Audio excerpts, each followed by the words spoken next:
Good morning, all. It gives me immense sense of pleasure as well as privilege to welcome Dr. Atmaram Pawar, in charge principal, Pune College of Pharmacy, Bharati Vidyapit University, Pune. I have been a proud student of Sir since 2004. Sir, please accept my greetings.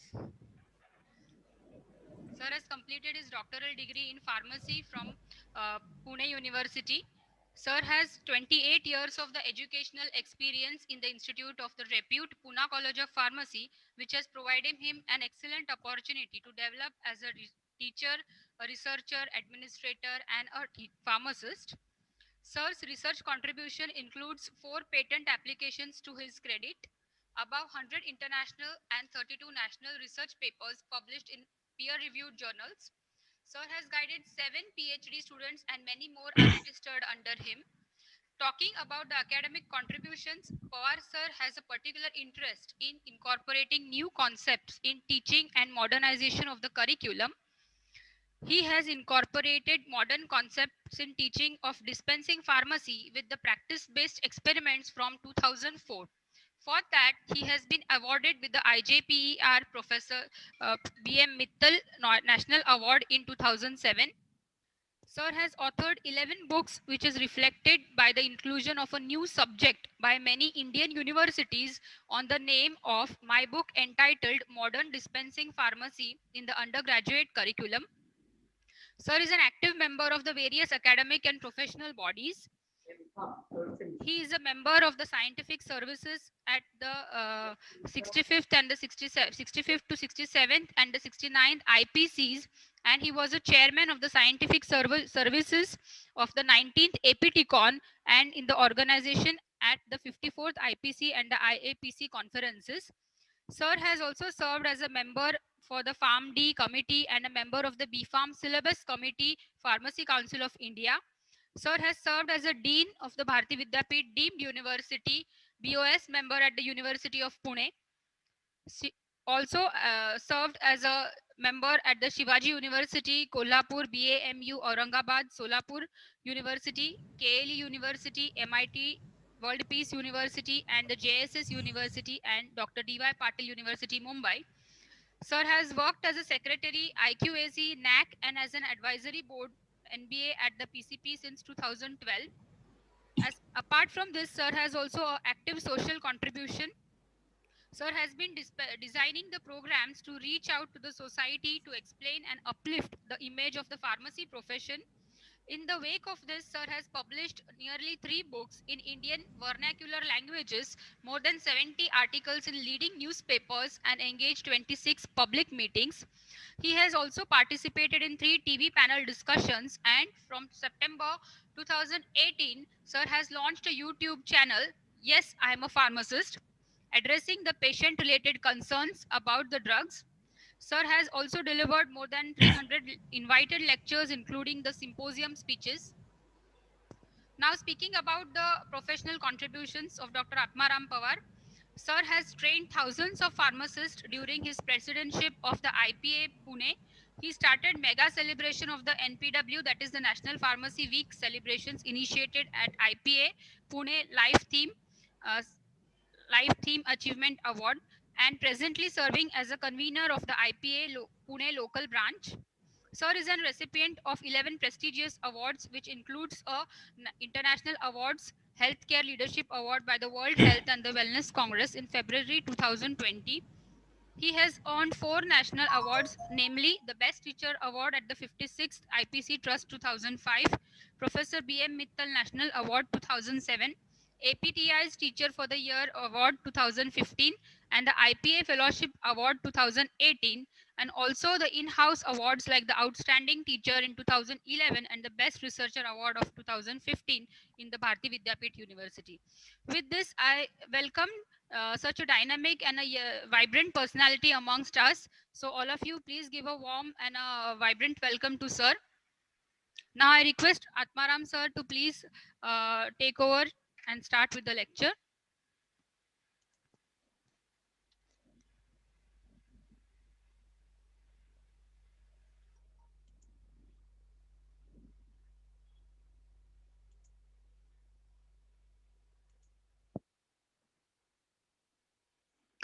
Thank you, Sunil, for introduction, and I'm very happy to always interact with the fellow pharmacist.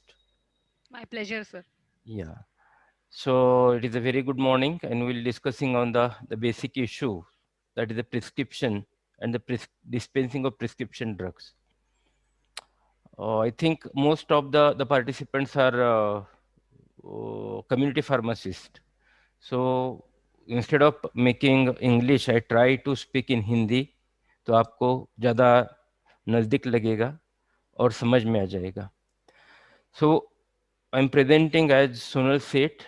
So Sonal is also alumni of this Pune Pharmacy, and I'm presenting this Pune Pharmacy, which is established in 1981, and at present it is the 22nd nationally as per the NRIF. We are constituent units of Bharati Vidyapit deemed to be university, which is accredited by NAC 3 times, and our parent body is Bharati Vidyapit, which is founded by Honorable Dr. Patangrao Kadam in 1964. So before the prescription, what is important is we should understand what we are. And yes, I am a pharmacist. I'm a pharmacist, it gives me energy. समझो समझो कि एक doctor को कई लोगों का जन्म और मृत्यु मालूम है. समझो कई डॉक्टर को किसी का जन्म और मृत्यु मालूम है, मगर उस आदमी का वो उनका जन्म और मृत्यु जो दवा पे डिपेंड है, वो दवा का जन्म और मृत्यु किसको मालूम है, उसको बोलते हैं हम pharmacist. So in short we give doctor give life to the patient, but we give life to the pharmacist. We know that only diagnosis and writing a drug, suggesting a drug, will not cure the medicament, will not cure the disease, but it requires the medicine. And we know the birth and expiry of that medicines. Means we work from isolation, identification, and R&D of that particular drug molecule to formulate very effective drug delivery system. And in the community pharmacy setup, we ensure that the same medicament is consumed by the patient effectively or as per the schedule. That we call as the medication adherence. हम उसको बोलते हैं medication adherence और patient compliance. वो आदमी वो medicine time पे लेता है या नहीं लेता है. ये मेरी इतनी जिम्मेदारी है. डॉक्टर की जिम्मेदारी है एक डिसीज को डायग्नोसिस करना और ड्रग प्रिस्क्राइब करना, मगर मेरी जिम्मेदारी है ड्रग का संशोधन करना, एक ड्रग मॉलिक्यूल को टैबलेट कैप्सूल जैसे ड्रग फॉर्म में कन्वर्ट करना, उसको मैन्युफैक्चरिंग करना, उसको डिस्ट्रीब्यूट करना, उसको सेल करना, और वो जो पेशेंट है, मरीज है, वो दवा बराबर लेता है या नहीं लेता है, ये देखना. देखो हमारा स्कोप कितना है. इतना स्कोप है तो हमारी जिम्मेदारी बढ़ने वाली है, और पहले से ही बहुत है हमारी जिम्मेदारी. देखो साइंस या एजुकेशन पढ़े तो ये फील्ड है जी हाँ, हमारा बायोलॉजी और टेक्नोलॉजी दोनों भी मालूम है.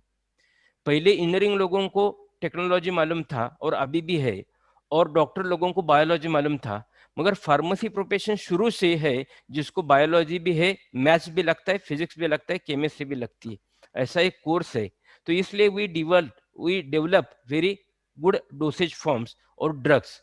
मैं बोलूँगा तो हम हमारे काम ये सब आता है, क्योंकि एक एग्जाम्पल ले लो कि कई आदमी की एक अस्तालिन मांगता है, तो हमने अस्तालिन के 9 डोसेज फॉर्म बनाए हैं.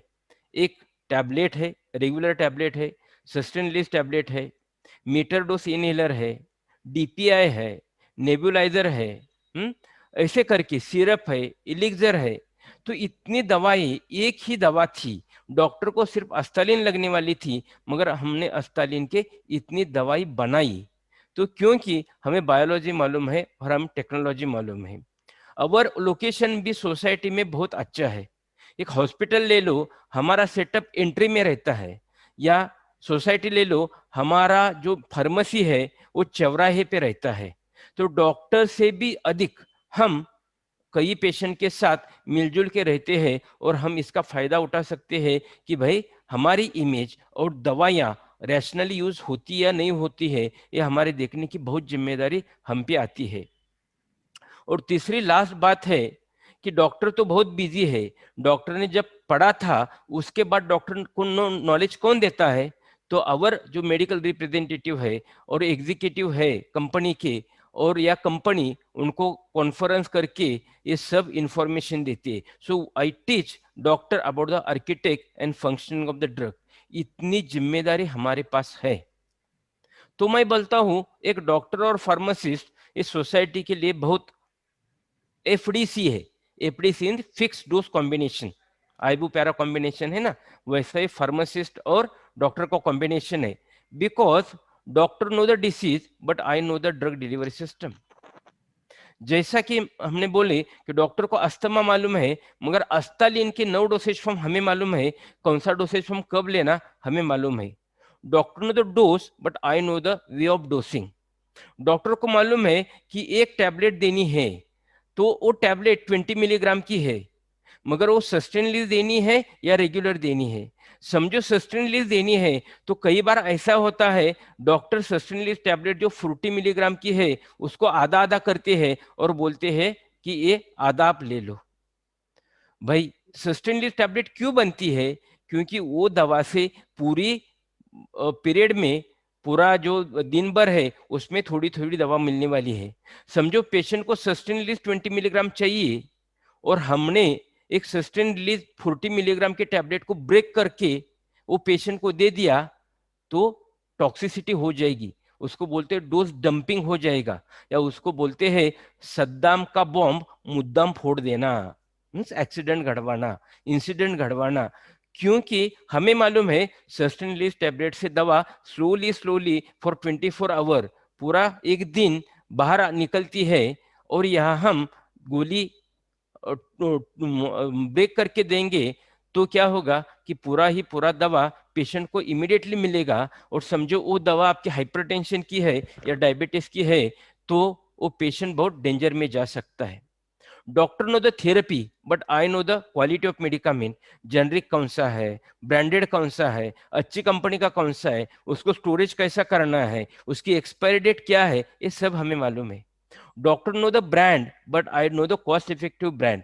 कौन सा कॉस्ट इफेक्टिव है, हाँ? कौन सा रैशनल है, किसमें हमें 1000% डिस्काउंट मिलता है और हम उसका 5% देते हैं, ये सब हमें मालूम है और डॉक्टर को मालूम नहीं। और doctor know the to write the prescription but I know the drug interaction in the prescription and I know the possible adverse effect in the prescription। देखो मेरी जिम्मेदारी कितनी है। तो डॉक्टर में भी master of disease management, doctor में भी master of disease management, but pharmacist is the doctor of drug management. तो हम ड्रग मैनेज करते हैं और ये दोनों के साथ वेल बीइंग और हेल्थ के लिए बहुत फायदेमंद है। तो इसलिए हम बोलते हैं डॉक्टर और pharmacist is best fix dose combination for a health care. अभी हम जाएंगे प्रिस्क्रिप्शन ड्रग पे। एक मेडिसिन रहता है तो as per drug and cosmetic act उसमें शेड्यूल है, शेड्यूल एक्स है, शेड्यूल एच है, शेड्यूल के है, बहुत सारे शेड्यूल है। अभी शेड्यूल एच ड्रग जो है, शेड्यूल एच ड्रग जो प्रिस्क्रिप्शन ड्रग है, जो प्रिस्क्रिप्शन मिलता है तो ही देने का। उसके आगे हम गए शेड्यूल H1 किया, जो भी एंटीबायोटिक है बहुत जिम्मेदारी से देनी चाहिए। डॉक्टर लिखता है फिर भी उसको डॉक्यूमेंटेशन करना चाहिए, नहीं तो आज सुपर बग निर्माण होता है। तो इंडिया ने वो सब वर्ल्ड को क्या दिया, विश्व को क्या दिया है, सुपर बग। ये हम लोगों ने, इंडियन लोगों ने एंटीबायोटिक का इस्तेमाल इतनी गलत तरीके से किया। खांसी आती है तो एंटीबायोटिक लेना, कुछ बुखार आता है एंटीबायोटिक लेना, कुछ भी हो, कि जैसा बच्चा रोता है तो हम चॉकलेट देते हैं वैसा हम एंटीबायोटिक देते हैं। तो अभी क्या हो गया है कि बहुत सारे बैक्टीरिया कई एंटीबायोटिक से मरते ही नहीं, they not get killed by the bacteria. तो इसको बोलते हैं सुपर बग। और सुपर बग का पहला संशोधन इंडिया में लगा तो इसलिए बोलते हैं न्यू इंडिया सुपर बग। देखो हमने पूरे विश्व को क्या दिया है, एक फार्मासिस्ट और डॉक्टर ने मिला के क्या दिया है, सुपर बग दिया है। इतना क्यों हुआ? क्योंकि हमारा प्रिस्क्रिप्शन ड्रग का हैंडलिंग अच्छा नहीं था। तो अभी शेड्यूल H1 आ गया, हमें प्रिस्क्रिप्शन ड्रग का पूरा रिपोर्ट लिखना पड़ता है। उसके आगे जाके शेड्यूल HX है या शेड्यूल X है, वहां ड्रग और भी टॉक्सिक होता है। तो इसका मीनिंग क्या है कि जो OTC ड्रग है वो ज्यादा टॉक्सिक नहीं है, और जो प्रिस्क्रिप्शन ड्रग है जो ज्यादा टॉक्सिक है। तो प्रिस्क्रिप्शन ड्रग पूरा डायग्नोसिस के बाद डॉक्टर जिम्मेदारी से लिखता है। प्रिस्क्रिप्शन ड्रग पूरे जिम्मेदारी के साथ डॉक्टर डायग्नोसिस करके लिखता है। उसमें वो पेशेंट की पूरी हालत देखता है, साइकोलॉजिकल हालत देखता है, मेंटल हालत देखता है, बॉडी की हालत देखता है, एबनॉर्मलिटी देखता है, और पूरा पैथोफिजियोलॉजी देख के वो ड्रग प्रिस्क्राइब करता है। तो ये हो गई प्रिस्क्रिप्शन की बात। और ये लिखने से नहीं होगा, क्योंकि एक पेशेंट के अच्छे के लिए हमारा जो ड्रग एंड कॉस्मेटिक है उसमें डबल चेक की सिस्टम रखी है। डॉक्टर कुछ भी लिखे, डॉक्टर कुछ भी लिखे, फार्मासिस्ट ने वो देखना है कि वो मेडिसिन बराबर है या नहीं है। वो आगे आगे हम देखेंगे। इसको बोलते हैं dispensing of prescription drug. Doctor diagnosis करके लिखेगा और फार्मासिस्ट खुद का नॉलेज लगा के वो कंफर्म करेगा कि नहीं, ये मेडिसिन ये पेशेंट के लिए बराबर है। तो इसको बोलते हैं शेड्यूल एच और शेड्यूल H1, HX और X। और नॉन प्रिस्क्रिप्शन है, जैसा कि कई कई मेडिसिन डॉक्टर खुद देता है, उसको शेड्यूल जी में लाते हैं। और ये सब हमारे ओटीसी मेडिकामेंट है जिसको डॉक्टर का प्रिस्क्रिप्शन नहीं लगता, मगर हमारी जिम्मेदारी रहती है कि मैं as a pharmacist, as a pharmacist I will do the thorough interaction with the patient. मैं पेशेंट के साथ गप्पे मारूंगा, पेशेंट काउंसलिंग करूंगा, उसको क्या होता है वो समझूंगा और मेडिसिन दूंगा। क्योंकि यहाँ ओटीसी देने के लिए मैं अकेला हूँ, डॉक्टर मेरे साथ नहीं है, पूरी जिम्मेदारी मेरी है। उसको हम बोलते हैं सेल्फ मेडिकेशन, उसको बोलते हैं हम ओटीसी मेडिकामेंट। और हम इसके आगे काम करते हैं जो इलीगल है, जिसको बोलते हैं सेल्फ मेडिकेशन। कौन भी आता है और बोलता है मुझे पैरासीटामोल दे दो, मुझे एजिथ्रोमाइसिन दे दो, मुझे सेप्रोड्रोक्सिल दे दो, और हम देखते हैं। उस टाइम हम भूल जाते हैं कि वो शेड्यूल एच ड्रग है, शेड्यूल H1 ड्रग है, और ये सेल्फ मेडिकेशन बोलते हैं। तो ओटीसी मेडिकामेंट और सेल्फ मेडिकेशन में फर्क है। OTC medicament fair the pharmacist take the full responsibility of the medicament. So हम अभी जाएंगे प्रिस्क्रिप्शन ड्रग पे, और उसके लिए एक भारत ने 1940 में क्या क्या किया है। देखो, एक ही भारत ऐसा देश है, अमेरिका भी नहीं है, यूरोप भी नहीं है, कौन सा भी डेवलप कंट्री नहीं है, भारत एक देश है कि वहां हर एक medicine directly sold by A pharmacist. Pharmacist लगता ही है उसको। फार्मासिस्ट के बिना मेडिसिन बेचना ये इंडिया में इलीगल है, बेकायदा है। ये आज मैं बोल रहा हूं, कब लिखा है? 1940 में। एक प्रिस्क्रिप्शन है फॉर सिंगल यूज है। एक बार डॉक्टर प्रिस्क्रिप्शन लिखता है तो उस पर एक बार ही दवा देनी पड़ती है, नहीं तो डॉक्टर ने उधर इंस्ट्रक्शन लिखनी चाहिए, उसको बोलते हैं रिफिल इंस्ट्रक्शन। तीसरा है, जैसा मैं होटल में खाने के बाद बिल देते हैं और वो ठप्पा लगता है पेड, वैसा प्रिस्क्रिप्शन पे ड्रग देने के बाद उस पर ठप्पा लगना चाहिए, डिस्पेंस्ड विथ डेट, इसको बोलते हैं एंडोर्समेंट। तो वो प्रिस्क्रिप्शन का गलत इस्तेमाल नहीं होगा। और लास्ट जो बहुत बड़ा पॉइंट है, आप डिप्लोमा होल्डर है फिर भी आप एक एमडी कंसल्टेंट का प्रिस्क्रिप्शन रिजेक्ट कर सकते हैं। देखो, रिजेक्ट कर सकते हैं। तो इसलिए इंडिया में डबल चेक की सिस्टम है कि प्रिस्क्रिप्शन में एरर है, पेशेंट का नाम अच्छा नहीं लिखा, एज नहीं लिखा, सेक्स नहीं लिखा, हैंड राइटिंग अच्छा नहीं है, या एलोपैथिक मेडिसिन होम्योपैथ ने लिखी है, ऐसा कुछ है, तो आप बोलते हैं कि उधर वो स्टेट में ऐसा परमिशन नहीं दिया रहेगा, तो होम्योपैथ के डॉक्टर को बोल सकते हैं भाई आप एलोपैथिक का मेडिसिन मत लिखो। ये सब पावर कब दी हमें? कितने साल? 80 साल हो गए, 80 साल, 80 इयर्स बिफोर। हमने वो पावर यूज किए या नहीं यूज किए वो देखना जरूरी है। तो पहली पावर क्या थी कि हर एक फार्मेसी में हर एक दवा डायरेक्टली फार्मासिस्ट के माध्यम से ही वो पेशेंट को दी जाएगी। मगर आज हम देखते हैं, मैं मेरे बच्चों को लेके फार्मेसी में गया था, और मैं ऐसा हमेशा बोलता हूँ ना फार्मासिस्ट चाहिए, तो मेरा बच्चा मुझे बोला बाबा बाबा इधर तो फार्मासिस्ट नहीं है, कहाँ है? तो मैं बोला अरे राजा, फार्मासिस्ट जैसा गॉड जैसा है ना, खुदा जैसा है, भगवान जैसा है। हम्म, कल खुदा था, आज भगवान है, और ये इधर उधर भटकता है क्योंकि वो खुदा समान है ना, और फार्मेसी में वो ऐसा मुन्ना भाई फार्मासिस्ट बैठता है। देखो हमारे हालत क्या है। 80 साल पहले ये बताया था कि फार्मासिस्ट मेडिकल शॉप में चाहिए, और आज भी हम विदा फार्मासिस्ट और विदाउट प्रिस्क्रिप्शन दवा बेचते हैं, तो ये लॉ हमें, हमारी पावर इतनी बड़ी है मगर हमने ये पावर यूज की थी या नहीं की थी, उसको जानना बहुत इंपॉर्टेंट है। ये प्रिस्क्रिप्शन की डेफिनेशन देखो, जो डेफिनेशन 2015 में फार्मेसी प्रैक्टिस रेगुलेशन में आई है ना, वो ये डेफिनेशन मैंने 2004 में मेरा मॉडर्न डिस्पेंसिंग फार्मेसी का बुक है उसमें लिखी थी। आज और हमारे टीचर क्या पढ़ाते हैं या जनरल किसको भी पूछो क्या प्रिस्क्रिप्शन है, तो हर एक बोलेगा प्रिस्क्रिप्शन इज रिटन ऑर्डर। हमारी गलती हमारा टीचर उधर ही करता है। Prescription never be order, order नहीं थी, नहीं है और नहीं रहेगी।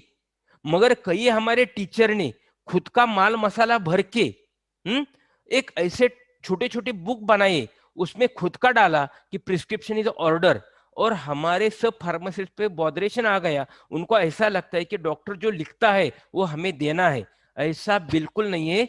आप डॉक्टर का प्रिस्क्रिप्शन रिजेक्ट कर सकते हैं, क्योंकि ये जो लिखा है, मैं बोलता हूं, इट इज अ रिटन और इलेक्ट्रॉनिक डायरेक्शन और डायरेक्टिव और requisite, it is not order, and you have full capacity to analyze it, and if it is wrong, don't dispense the medicament on it। ये capacity हमें कब मिली है? 80 साल पहले। उसका अभी 2005 ने पीसीआई ने क्लियर किया है। मैंने तो 2004 से चालू किया था। मेरा डिप्लोमा का बुक हो या डिग्री का बुक हो, ये डेफिनेशन आपको मिलेगी, prescription is not a order but is a requisite और इज डायरेक्शन। ये बहुत इंपॉर्टेंट है प्रिस्क्रिप्शन की डेफिनेशन समझना। मगर हमारा क्या होता है, प्रिस्क्रिप्शन की डेफिनेशन हम रट्टा मारते हैं, और यूजुअली हम एग्जाम में रट्टा मारने का क्वेश्चन पूछते हैं, उसको अंडरस्टैंडिंग नहीं करते। तो मेरा पॉइंट यही रहेगा, प्रिस्क्रिप्शन होने के बाद अंडरस्टैंडिंग करना चाहिए, और कैसा कैसा अंडरस्टैंडिंग करेंगे ये देखेंगे। देखो, ये प्रिस्क्रिप्शन जो है वो फॉर्मेट प्रिस्क्रिप्शन का मेरा 2004 के बुक में है, वो आज तक है। वो क्या बोलता है कि पहला डॉक्टर का पूरी जानकारी चाहिए, उसका रजिस्ट्रेशन नंबर चाहिए, उसका फोन नंबर चाहिए, उसका ईमेल चाहिए, क्योंकि इमरजेंसी में हम कहाँ जाएंगे, तो कंपलसरी किया है। पेशेंट की पूरी इंफॉर्मेशन चाहिए, इसमें एज और सेक्स इंपॉर्टेंट है। बहुत मेडिसिन प्रेगनेंसी में हम नहीं देते लेडीज को, तो सेक्स लिखना चाहिए, और सेक्स लिखा तो कई कई बार पूछना चाहिए कि आप लैक्टेटिंग मदर है, आप प्रेग्नेंट है, क्योंकि बहुत सारे मेडिसिन हम नहीं दे सकते। तो ये इंपॉर्टेंट है, नहीं तो प्रिस्क्रिप्शन गलत होगा, हम मेडिसिन रिजेक्ट कर सकते हैं। तीसरा है कि हमें डायग्नोसिस की नोट लिखनी चाहिए। क्यों लिखनी चाहिए हम आगे आगे देखेंगे, बहुत इंपॉर्टेंट है वो। बाकी प्रिस्क्रिप्शन पूरा कैपिटल लेटर में चाहिए, और डॉक्टर की साइन चाहिए, और जो रिपीटर है उसको रिफिल इंस्ट्रक्शन बोलते हैं। पहली बार मैंने इंडिया में, मैं मॉडर्न डिस्पेंसिंग फार्मेसी में पहली बार ये लिखा था, और आज ये हमारे रेगुलेशन में भी आ गया, क्योंकि डॉक्टर ने लिखना चाहिए कि मैं उसको रिपीट करूं या न करूं। एग्जाम्पल ले लो, प्रेग्नेंट लेडी है, उसको कैल्शियम लगता है, आयरन लगता है। बहुत सारे डॉक्टर क्या करते, 10 दिन का मेडिसिन देते, 15 दिन का मेडिसिन देते, उसके बाद वो लेडी जाती है और खुद का मेडिसिन लेती है। एक गलत है। तो क्या चाहिए कि भाई ने 15 दिन का दिया और रिफिल 3 किया, तो 3 टाइम 15-15 दिन का मिलेगा। तो नेक्स्ट टाइम वो मैडम आ जाएगी, तब तक ये मेडिसिन चालू रहेगा। उसको बोलते हैं रिफिल इंस्ट्रक्शन।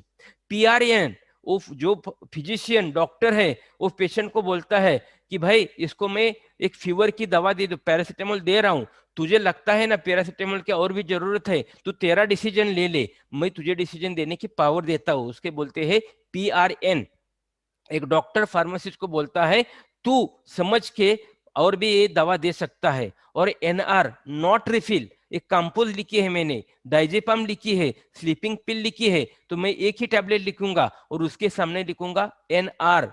तो अभी एक ही टैबलेट उसको मिलेगी, उसको ठप्पा लगेगा, डिस्पेंस हो गया, तो प्रिस्क्रिप्शन के बाद उसको मेडिसिन नहीं मिलेगा। क्योंकि आज बहुत जरूरी है। आज देखो, बेटा बहू सब अमेरिका में है, एक बूढ़ा इधर रहता है, अकेला रहता है, थक जाता है बेचारा, नींद नहीं आती, तो वो क्या करता है, एक स्लीपिंग पिल का प्रिस्क्रिप्शन लेके आता है, और मन में आए तो वो 1000 और 100 ऐसा स्लीपिंग पिल मेडिसिन से परचेस कर सकता है। क्योंकि हर एक मेडिसिन फार्मेसी में जाएगा और एक एक दवा लेके आया जाएगा। 10 फार्मेसी में गया तो 10 टैबलेट स्लीपिंग पिल मिलेगी, और उसका वो गलत इस्तेमाल कर सकता है। तो इसलिए कब लिखा है हमें, 1940 में लिखा है। आप पढ़ाते हैं टीचर लोग, देखो लोग पढ़ते हैं क्या, देखो पढ़ते हैं और पढ़ाते हैं, तो सोसाइटी में क्यों नहीं करते हम ये फॉलो करना बहुत जिम्मेदारी का है। तो इसलिए प्रिस्क्रिप्शन का फॉर्मेट है जो 2004 से मेरे पास है, और ये आज बहुत जरूरी है यूज करना।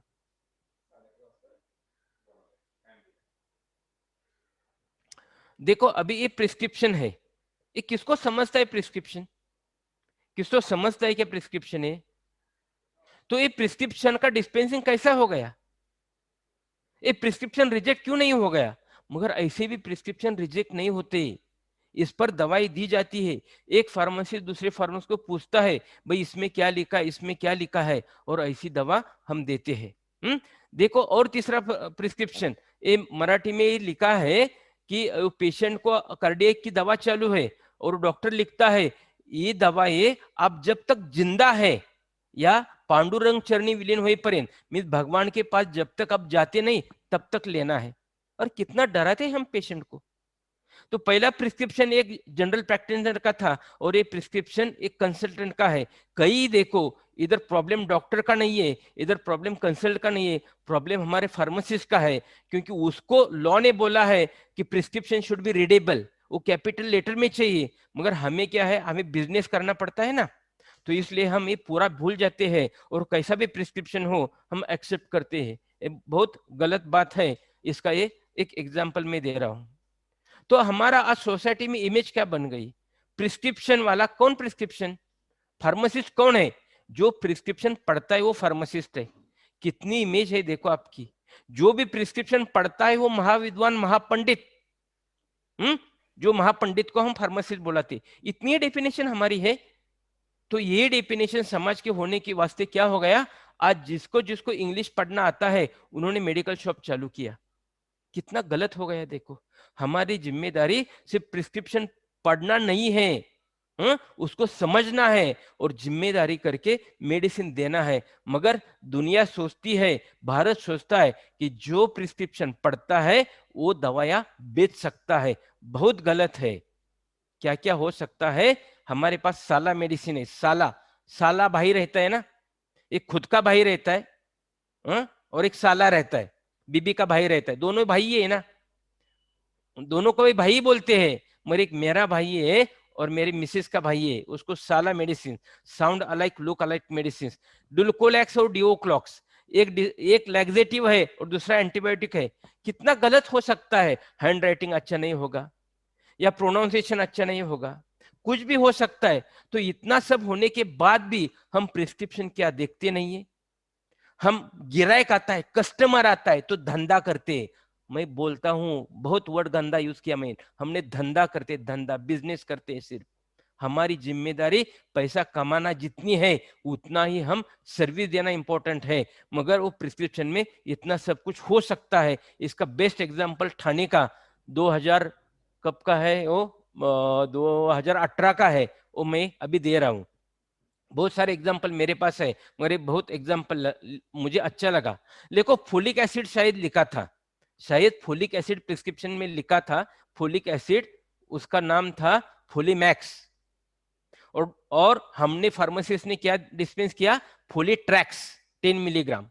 अभी इसकी हिस्ट्री जाननी चाहिए कि रियली वो प्रिस्क्रिप्शन क्लियर था या नहीं था। डॉक्टर की गलती हो सकती है, हैंड राइटिंग अच्छा नहीं रहेगा, क्योंकि फोलिक एसिड के 5 मिलीग्राम की टैबलेट यूजुअली डिस्पेंस कर सकते हैं हम, मतलब की जाती है, मैक्सिमम 5 मिलीग्राम की टैबलेट डिस्पेंस होती है। वो डॉक्टर ने 10 मिलीग्राम का क्यों लिखा, ये भी इंपॉर्टेंट है। तो पहला है हैंड राइटिंग बराबर था या नहीं था, डॉक्टर का काम हो गया, और उसने 10 मिलीग्राम क्यों लिखा था वो देखना चाहिए।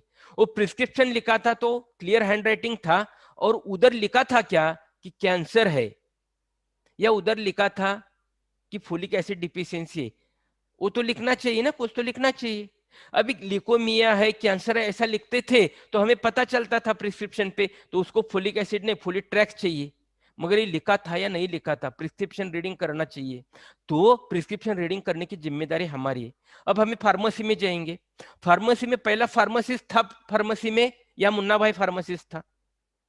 देखो मुन्ना भाई फार्मासिस्ट है तो ये गलत होगा।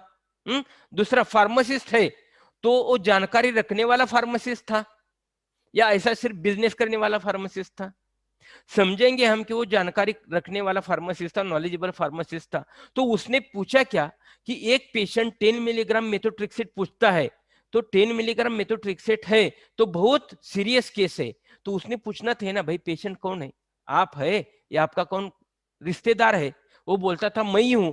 अरे आप है, आपको कैंसर है क्या भाई? नहीं है। अरे रे रे रे, आपको कैंसर नहीं तो इधर गलत है कुछ तो। मगर ये कुछ भी डायलॉग नहीं हुआ, कुछ भी डायलॉग नहीं हुआ। फुली मैक्स पूछा था, फुली ट्रैक्स दे दिया। और फुली ट्रैक्स की इतनी टॉक्सिसिटी है, इतनी टॉक्सिसिटी है कि वो आदमी 2 दिन में डेथ हो गई उसकी। कौन जिम्मेदार? डॉक्टर जिम्मेदार या फार्मासिस्ट जिम्मेदार? कौन जिम्मेदार? देखो, जिम्मेदार कौन भी हो, एक आदमी को सादी फुलिक एसिड चाहिए थी, सादी फुलिक एसिड चाहिए थी, उसको एंटी कैंसर की दवा दी, मेथोट्रिक्सेट दी, और उसकी डेथ हो गई। ये इंडिया में एक एग्जांपल में दे रहा हूं, कितने एग्जांपल हर रोज कि कितनी जिम्मेदारी है हमारे पे। प्रिस्क्रिप्शन ड्रग डिस्पेंसिंग की कितनी जिम्मेदारी है वो समझ लो। मगर ऐसा हम पढ़ाते हैं क्या डिप्लोमा में कभी? ऐसा हम डिग्री में कभी पढ़ाते हैं क्या? हम पढ़ाते हैं रट्टा मारो, रट्टा मारने से आपको अच्छे मार्क्स मिलते हैं। हम केस नहीं देते, हमारा केस बेस्ड टीचिंग नहीं है, हमारा रिसाइटेशन है, रट्टा मारना है। एक क्वेश्चन ऐसा आता है, वो क्वेश्चन का ऐसा रट्टा मारो, ऐसा लिखो, आप पास हो जाएंगे। तो टीचिंग करना चाहिए केस बेस्ड, मगर हमारे यहाँ केस बेस्ड टीचिंग आज भी नहीं होता। इसलिए बहुत बार लोग बोलते हैं डिप्लोमा होने के बाद डिप्लोमा का नॉलेज और फार्मेसी का नॉलेज जो भी है, मेडिकल शॉप का नॉलेज, कुछ भी रिलेशन नहीं है, क्योंकि हमने रिलेशन बनाया नहीं था। ये मुझे बोलना है इधर, आगे हम जाएंगे। तो हमें क्या क्या करना पड़ता है? प्रिस्क्रिप्शन का, प्रिस्क्रिप्शन की वैलिडिटी करनी पड़ती है। डॉक्टर कौन है, किसने लिखा है, प्रिस्क्रिप्शन पैड पे लिखा है या ब्लैंक पेपर पे लिखा है। तो प्रिस्क्रिप्शन अप्रोप्रिएट है, पेशेंट कंडीशन अप्रोप्रिएट है, ड्यूरेशन ऑफ ट्रीटमेंट अप्रोप्रिएट है, हैंड राइटिंग अप्रोप्रिएट है, एज सेक्स अप्रोप्रिएट है, इतना सब हमने ही देखना है ना। और बाद में हम मेडिसिन डिस्पेंस करेंगे, इतना सब हमें करना है। कितना देखो कॉन्ट्रा इंडिकेशन है या नहीं है, वो डॉक्टर है, वो रजिस्टर्ड डॉक्टर है या नहीं है, इतना कितना काम दिए है हमने। वो लीगल काम है, फार्मेसी रेगुलेशन में ये सब दिया है, मेरे बुक में ये सब लिखा है। हम्म मगर मेरे बुक को इतना लिखने के बाद बहुत बार मैं सोचता हूँ कि टीचर को लगता है ये बुक ना बहुत डिटेल है, ये अच्छा नहीं है। और रट्टा मारने का छोटा छोटा बुक मिलता है ना 25 रुपीज में, वो अच्छा है, बच्चे चीट भी कर सकते हैं ना, डायरेक्टली क्वेश्चन का आंसर मिलता है। ये पवार सर को कुछ काम नहीं, बहुत लिखते हैं, तो ठीक है भाई। मगर मेरी जिम्मेदारी है कि जो अच्छा है वो आपको मैं बोलूंगा, और ये हमें करना है। तो रिफिल इंस्ट्रक्शन का महत्व पहली बार मैंने मॉडर्न डिस्पेंसिंग फार्मेसी में 2004 में दिया। ड्रग एंड कॉस्मेटिक एक्ट में आता है, 465 और सी में आता है। इतना इंपॉर्टेंट है, एंडोर्समेंट इंपॉर्टेंट है, मैंने इसका इंपॉर्टेंस अपने बताया था। और ये हर एक प्रिस्क्रिप्शन पे ठप्पा लगना चाहिए और आपकी साइन होनी चाहिए कि ड्रग इज डिस्पेंस्ड। बाद में हम ऐसा रिकॉर्ड मेंटेन करेंगे, ये भी रिकॉर्ड मेंटेन करना है। उसमें देखो डायग्नोसिस की भी नोट लिखना है, कौन सा मेडिसिन देते वो लिखना है, सेक्स लिखना है, तो पूरा लिखना ही है ना। तो ऐसा हम रिकॉर्ड रखेंगे तो फायदा क्या होगा? इतना फायदा होगा कि समझो एक पेशेंट ले लो, एक पेशेंट ले लो, उसको बुखार आ गया था, उसको सर्दी आ गई थी, खांसी आ गई थी, तो एक एक्सपेक्टोरेंट दिया था, वो एक्सपेक्टोरेंट में 500 मिलीग्राम पैरासीटामोल है। उसके बाद वो पेशेंट खुद आता है और क्रोसिन की टैबलेट लेके जाता है और 500 मिलीग्राम बन गया, तो 500 और 500 डबल मिल गया ना। तो ये भी पेशेंट का लिवर टॉक्सिसिटी हो सकता है, क्योंकि हमने पैरासीटामोल का डोज डबल किया। अभी ये हम हिस्ट्री रखते थे तो हम बोलते थे भाई वो क्रोसिन आप मत ले लो, क्योंकि आपको जो खांसी की दवा दी है ना उसमें ऑलरेडी पैरासीटामोल 500 मिलीग्राम है। कितना सिंपल एग्जांपल है देखो। और पहली तो बात थी फुलिक एसिड लगता था तो हम फुलिट्रैक्स नहीं देते थे पक्का, मगर हम रिकॉर्ड कभी भी नहीं रखते। हमें इंटरेस्ट है इन्वेंट्री में, कितना मैंने खरीदा और कितना बेचा। तो पेशेंट मेडिकेशन हिस्ट्री अमेरिका में बनती है, ऑस्ट्रेलिया में बनती है, कनाडा में बनती है। तो वो फार्मासिस्ट फैमिली फार्मासिस्ट बन गया और हमारे यहाँ दुकानदार बन गया, चाय वाला, पेपर वाला, दूध वाला, औषध वाला। रिपीट करता हूं मैं, चाय वाला, पेपर वाला, दूध वाला, औषध वाला, क्योंकि हम उनके तरह से काम करते हैं। हमें लगता है मेरा मेडिकल शॉप और किराना माल का दुकान, ग्रोसरी स्टोर एक ही है, कौन भी मांगे हम दवा दे। नहीं भाई, प्रिस्क्रिप्शन है आपका, आपको इतना सब करना पड़ेगा और बिल तो मुझे देना है। बिल देने से कितना फायदा होगा? तो bill is a proof of mistake of medication error. कुछ भी समझो, पेशेंट को बहुत फायदा है। उसकी डेथ हो गई तो मुझे समझता है कि डॉक्टर की गलती थी या फार्मासिस्ट की गलती थी। कंपनी एक्सपायरी डेट समझती है। बहुत बार आज क्या है, जेनरिक का जमाना है, डॉक्टर लिखता एक है और पेशेंट को मिलता अलग है, जिसमें डिस्काउंट ज्यादा है 1000 टाइम्स वो देते हैं तो इतना मिलेगा। करेक्ट रेट है क्या नहीं है? कई कई लोग बोलते हैं 10% डिस्काउंट देता हूं, और 10 रुपए की गोली 12 रुपए को देते हैं, वो पहला बिल बनाते हैं और उस पर 5% डिस्काउंट देते हैं। तो बिल मांगो ना, तो पूरा समझ में आएगा, गलत नहीं कुछ होगा। और डिजिटल बिल हम करेंगे तो कंप्यूटर में मेडिकल हिस्ट्री भी बनेगी, इन्वेंट्री कंट्रोल भी बनेगा। इतना सब होता है फार्मासिस्ट का फायदा। हिस्ट्री ऑफ पेशेंट मेडिकेशन बनेगी, इन्वेंट्री कंट्रोल बढ़ेगा, और वो जो है पेशेंट वो आपका खुद का फैमिली पेशेंट बनेगा, क्योंकि वो बोलेगा मेरी हिस्ट्री उनके पास है, मैं दवा वहां से ही लूंगा। तो every prescription should have a number and it should appear in the cash memo. Prescription आता है ना, उसमें नंबर डालो ना, और कैश मेमो में आता है। इतना सब करेंगे, करने के बाद हमारी एक भी गलती नहीं होगी। एक भी आदमी जिसको फोलिक एसिड चाहिए वो मेथोट्रिक्सेट नहीं लेगा, फुली मैक्स लेगा, फुली ट्रैक्स नहीं लेगा, क्योंकि हम ऐसा सब रिकॉर्ड रखेंगे और बिल दे देंगे। रिफ्यूजल ऑफ डिस्पेंसिंग, हमारी पावर क्या है कि डॉक्टर ने लिखा हुआ प्रिस्क्रिप्शन हम रिजेक्ट कर सकते हैं। ओवर राइटिंग हो गया, सस्पेसियस हो गया। देखो आज मिट्स कोडिनिको है ना, मिट्स कोडिनिको सबसे ज्यादा बिजनेस कहां से होता है? मेडिकल स्टोर से कम होता है, मगर जो भी जीपी लोग हैं ना उनके पास से ज्यादा होता है। लोग नशे के लिए लेते हैं, नशे के लिए। तो यहाँ वो बॉटल मांगता है तो हमें पता चलेगा, 4 गोलियां स्लीपिंग की मांगता है तो हमें पता चलेगा, कोरेक्स की बोतल मांगता है, फेंसिडिल की बोतल मांगता है तो पता चलेगा। तो ये सब हमारी जिम्मेदारी है। हैंड राइटिंग की खराबी है, एज 6 नहीं लिखा, तो आपको पावर दी है लॉ ने कि आप प्रिस्क्रिप्शन रिजेक्ट कर सकते हैं। तो ये सब बातें मैंने मेरे बुक में लिखा है। हैंडबुक फॉर कम्युनिटी फार्मेसी देख लो, या फार्मास्यूटिक्स 2 करियर का जो है आपको डिप्लोमा के लिए, उसमें देख लो, या मॉडर्न डिस्पेंसिंग फार्मेसी देख लो। ये पूरा मैंने अच्छी तरह से लिखा है और बहुत जगह अच्छा चला है। जो नया सिलेबस आने वाला है उसकी भी तैयारी इस लेवल से ही करेंगे हम। बच्चों को सिर्फ पास करने के लिए नहीं पढ़ाएंगे, तो हम रियली फार्मासिस्ट को डेवलप कर सकते हैं और हम बन सकते फैमिली फार्मासिस्ट। फैमिली फार्मासिस्ट की जरूरत क्या है मैं इधर बताता हूँ। एक मैडम है ना, वो पूना की मैडम है, उसको जवान बनने का था, तो अभी वो एक 50 ईयर्स की बन गई थी। तो पहले ना बहुत जवान थी, हर एक आदमी देखता था, खुदा तो जाने उनका जो हस्बैंड है उसकी तो नजर नहीं हटती थी। मगर आजकल मैडम को ऐसा लगा कि मुझे कौन देखता नहीं, डिमांड में नहीं है। तो मैडम ने सोचा कि हम कुछ तो चमत्कार करेंगे, दवा खाएंगे। तो फार्मासिस्ट के पास गई, फार्मासिस्ट को बोली कि मुझे एक जवान बनना है। अरे भाई क्या करे, तो मुझे एक एडवर्टाइज कल मिली है, एक गोली खाओ और जवान बन जाओ। एक गोली खाओ सोनाली और जवान बन जाओ। वो ये दवा लेने के लिए गई, तो फार्मासिस्ट बोला कि भाई एक गोली खाओ जवान बन जाओ तो इसकी ज्यादा रिस्क हो सकती है, तो क्या करूं? तो ऐसा ही हो गया, जो हस्बैंड था ना, हस्बैंड को वो वही एडवर्टाइज मिली थी, हस्बैंड तो उल्टा पलटा हो गया और मैं भी जवान बन जाऊंगा। और ऐसा हो गया, कई साल जाने के बाद बड़ी फैमिली थी, बेटी थी 18 साल की, बेटा था 12 साल का। इतनी बड़ी फैमिली है, मगर पुणे की फैमिली है, बहुत लोग अलग सोचते हैं। जवान बनना था और क्या हो गया, तो एक दिन ये एक बार डोर पे बेल लगाई, बेल लगाने के बाद एक कन्या आगे आ गई। तो छोटा बेटा बोलता है, दीदी दीदी आज तू कॉलेज नहीं गई, दांडी किया आज तेरी? वो दीदी बोलती है, मैं तेरी दीदी नहीं हूं, माँ कसम, मैं तेरी माँ हूं। देखो कितना ट्रांजिशन आ गया था। इतनी सुंदर बन गई थी वो बोलता, बेटा बोलता है, माँ तू मुझे नहीं पहचान, मैंने आपको नहीं पहचाना, बाबा कैसे पहचानेंगे? नहीं बाबा भी है, देख उधर बाबा खेल रहे गार्डन में। ऐसा कैसा हो गया?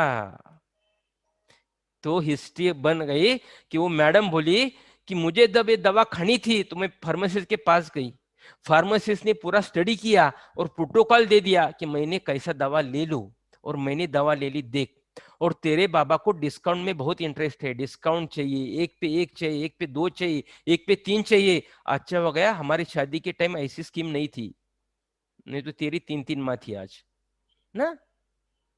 तो क्या हो गया, तेरे बाबा गए और चार चार गोलियां ले ली। अभी उनको भूख लगी रहेगी, एक बैग मिल्क लेके आ, मिल्क पैकेट, तेरे बाबा खेल के आए हैं। तो मेथोट्रेक्सेट की बात ले लो, एक पेशेंट की डेथ भी होती है। और इधर ले लो, एक महिला सुंदर भी बनती है। कब? जब इंटरवेंशन होता है, इंटरवेंशन। फार्मासिस्ट को इंटरवेंशन करना चाहिए, फार्मासिस्ट को नॉलेज लेना चाहिए। डिप्लोमा होने के बाद सब हो गया लाइफ में, ऐसा समझते हम। बीफार्म प्रैक्टिस कोर्स है वो पढ़ो, आगे जाओ। हाँ? दुनिया में डिप्लोमा सिर्फ इंडिया में चालू है, उसका फायदा हम उठाते हैं। भाई उल्टा सोचो ना, कि हमारा डिग्री वाला, एमफार्म वाला, फार्मडी वाला क्यों मेडिकल शॉप नहीं डालता, हमारी लेवल क्यों नहीं बढ़ती? तो हम फैमिली फार्मासिस्ट बनेंगे, ये मुझे बोलना था। तो फैमिली फिजिशियन मार्केट में है, तो फैमिली फार्मासिस्ट क्यों नहीं है? और हो सकता है फैमिली फार्मासिस्ट। और ये मेरा काम 2006 से चालू है, आज 14 साल मैं ये काम कर रहा हूँ। और मुझे बहुत अच्छा लगता है कि फार्मासिस्ट को प्रमोट करे, मेडिसिन के बारे में लिखे, पेशेंट मेडिकेशन हिस्ट्री के बारे में लिखे, प्रिस्क्रिप्शन कैसा होना चाहिए ये लिखे। हर एक साल में ये काम करता हूँ। हम औषध विक्रेता नहीं है, हम सेल्समैन नहीं है, हम रियल सर्विसमैन है, हम प्रोफेशनल है, हम फार्मासिस्ट है, हम जिम्मेदार है। इतना सब सब हमारा काम है। तो इसलिए मेरा हिंदी में बुक है, दवाएं लेते समय, मराठी में बुक है औषधि घेताना, और मेरे टेक्स्ट बुक बहुत है। तो ये सब बुक है, मैं बहुत अच्छा लगता है मुझे। डिप्लोमा की बुक है, डिग्री की बुक है, और ये जो बुक है ना, 15,000 से ज्यादा लोग आज यूज करते हैं। मुझे बहुत अच्छा लगता है, इसलिए मैं आपको टाइम दे रहा हूँ। और really I am happy always if pharmacist get appreciated by society. Society में आपको जब सल्यूट मिलेगा तो मुझे बहुत खुशियां होगी। तो ये मैं बोल के मेरा आज का कार्यक्रम एंड करता हूँ। आप ऐसे वीडियो सब मेरे मेरे यूट्यूब चैनल पे है, yes I am pharmacist and be happy. आप देखो ये, अच्छा करो। और हम अभी आपके लिए डिस्कशन करेंगे 15 मिनट, जिसको जिसको भी कुछ प्रॉब्लम है हम चर्चा करेंगे। I will be happy and thank you for Gujarat state pharmacy council and the college who organized this workshop, and Sonali specifically who invited me. Thank you. Thank you, sir. Thank you very much, sir, for such an interesting lecture. You have the expertise for explaining all the difficult schedules and acts in a very simple and a lucid language. We have always enjoyed all your lectures and the sense of humor. Throughout the lecture, sir, we were laughing and we have literally enjoyed each and every particular portion of this lecture. And you have also made us realize our own role as a pharmacist, which we have already forgotten our role. We were just dispensing the medications from a long period of time. So now you have made us realize our own right to refuse the doctor prescription. We can also work as a family pharmacist, not only just as a medicine seller. We can just uplift our profession by thinking in a different way, out of the box, as well as practicing in a more appropriate manner. And being a pharmacist, it is really very important that we identify our roles and we fit into our shoes and then start working. So, with this, sir, I would like to present some of the questions which the participants have asked to you. I would be very happy to present the first question by Dr. Vipul Gajra, sir. What are the examples of Schedule HX drugs, sir? हाँ, नहीं, schedule HX पहला, अभी जो भी antibiotic थे ना हमारे, ये बात है एक Okay. 4-5 साल पहले की।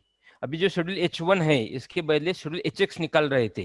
तो एंटीबायोटिक का 3 कैटेगरी में डिवाइड किया था। एक टर्शियरी केयर हॉस्पिटल में एंटीबायोटिक चाहिए और एक रेगुलर चाहिए।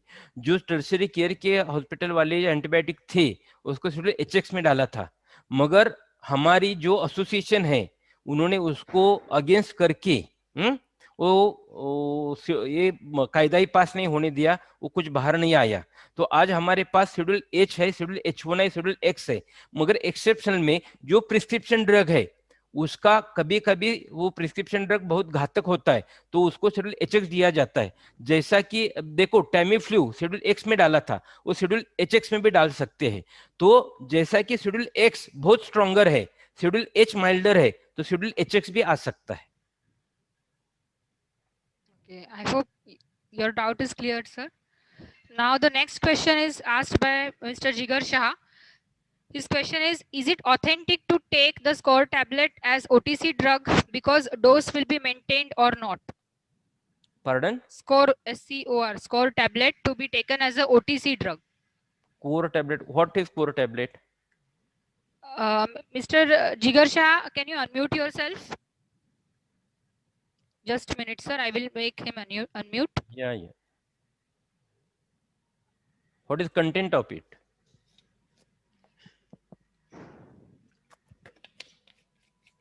Jigar Shah, now you are allowed to talk. You can ask your question. Are you there?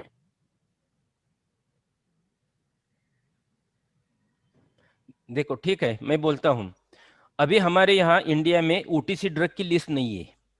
It's very unfortunate, it is very unfortunate, India doesn't have a list of OTC medicament. तो schedule K है, schedule K है हमारे यहाँ 1940 में निकला था। Schedule क्यों निकला था? क्यों ये इंडिया में छोटे छोटे गांव है, वाड़िया बस्तियां हैं, वहां डॉक्टर नहीं है, फार्मासिस्ट नहीं है, उधर भी कम से कम रेगुलर दवा मिलनी चाहिए। जैसा पेन किलर मिलना चाहिए, एंटीपायरेटिक मिलना चाहिए, एक्सपेक्टोरन मिलना चाहिए, पेन किलर मिलना चाहिए, ऑइंटमेंट मिलना चाहिए, डायरियल मिलना चाहिए, लैक्सेटिव मिलना चाहिए, ऐसा प्रोविजन शेड्यूल के। अभी शेड्यूल के जो फोरेंसिक फार्मेसी का है ना, वो पढ़ो, उसमें लिस्ट दी है।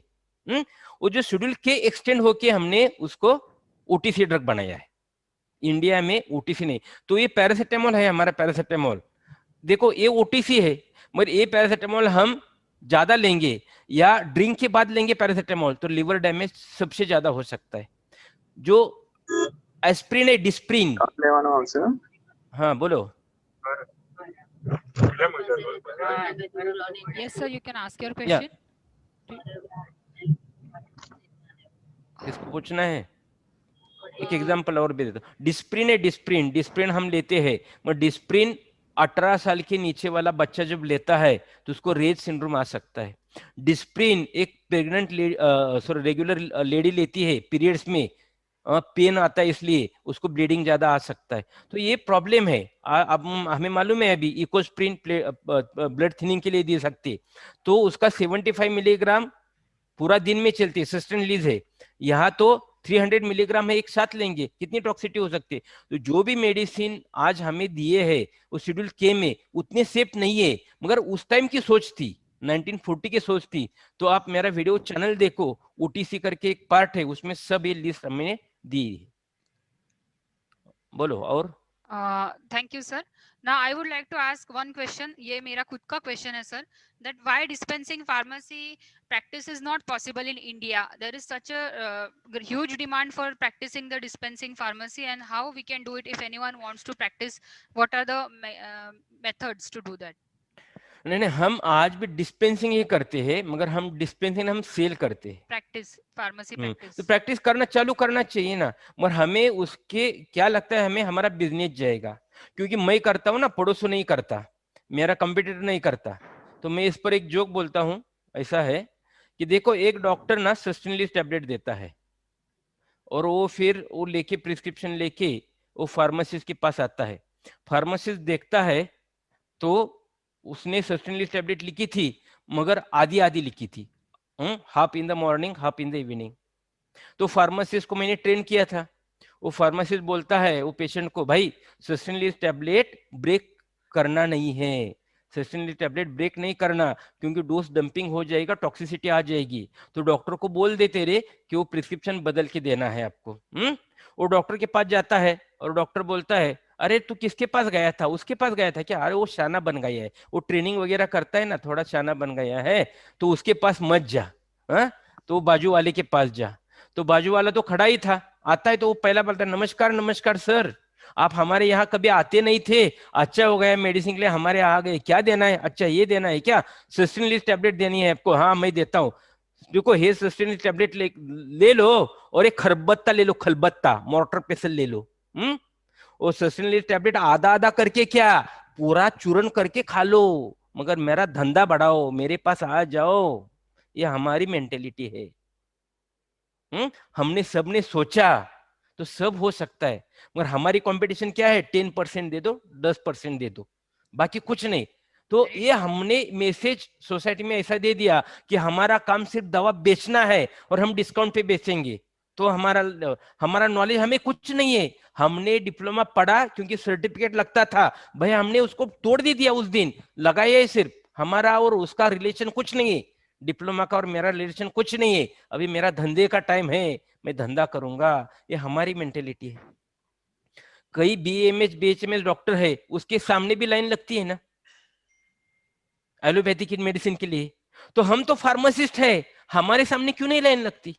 हमारी लेवल हमने बनाई नहीं, हमारी इमेज हमने क्या बनाई, ये इंपॉर्टेंट है। कभी भी लेट नहीं होता, आज से चालू करो। होता है, अभी फार्मडी वाले लोग आ जाएंगे, बीफार्म प्रैक्टिस वाले लोग आ जाएंगे, स्लोली चेंज होगा। मगर ड्रास्टिक चेंज होना चाहिए, वो होगा नहीं, स्लोली चेंज होगा। हर एक दुनिया में एक एक भी एरिया में निकलता है ना अच्छा, उसके पास लोग जाएंगे। मगर हमारा तरीका है किराना माल जैसा है, डिस्काउंट पे चलने वाली प्रैक्टिस बन गई है। तो इसलिए इंडिया में ऑनलाइन फार्मेसी बेकायदा है। ऑनलाइन फार्मेसी को सुप्रीम कोर्ट ने बोला है कि इलीगल है, फिर भी आज चालू है। That clears many questions around it, sir. And I am really hopeful that all the pharmacists who are attending today's program will definitely make an effort towards practicing the pharmacy by counseling and not just by selling the drugs. One request to all participants that sir has a very good YouTube channel. Yes, I am a pharmacist. तो आप लोग सब उसको subscribe करो for getting the latest updates, because जो knowledge आपको daily dose में मिलेगा that will be really very helpful to you. And you have seen that how sir is explaining each and everything in a very simple language. With this, sir, I take a leave from you. Thank you so much for sparing your invaluable time and joining us and sharing valuable information to all our pharmacists. Thank you so much, sir. On behalf of Sri Naran Bhai Lalbhai Patel College of Pharmacy, I thank you. Thank you so ये much. Have a यही great channel day. आपका, ये भी recording वो YouTube channel पे आ जाएगा, Sonali madam मुझे भेज देंगी। हाँ. आप सब हिंदी में बात सुनेंगे, अभी मराठी में और इंग्लिश में वो चैनल, वो पहला रिकॉर्डिंग रहेगा हिंदी वाला। Thank you. Thank you so much, sir. Have a great day, sir.